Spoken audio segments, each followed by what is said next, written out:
सलामुअलैकुम कुल्ले राज शुमे मेतगा पैदा की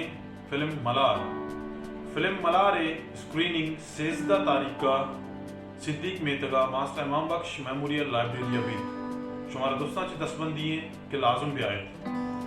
film Malhar screening का शुमारा तक रसेनक वस्ता ताउन कुता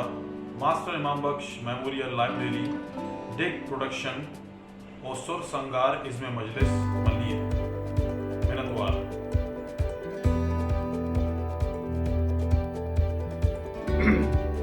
सजनाचे पेश म्हणणे माझे म्हणे कोमराजा मैं एक नौजवान डायरेक्टर है नाम कमाला ने आया एक बार वशे तामुरे जोड़ पता और बार मेरा सारा जोड़ पता तामुरे नामी मला 16 तारीख का सितंबर है सिद्दीक मेतक मास्टर इमाम बख्श मेमोरियल लाइब्रेरी आई स्क्रीनिंग की मैं तमाम कौम राजन को दस्तबंदी करना कि भाई आज स्क्रीनिंग में कामयाब है स्क्रीनिंग के आरगा महकमा ताउन को और संगार और टेक प्रोडक्शन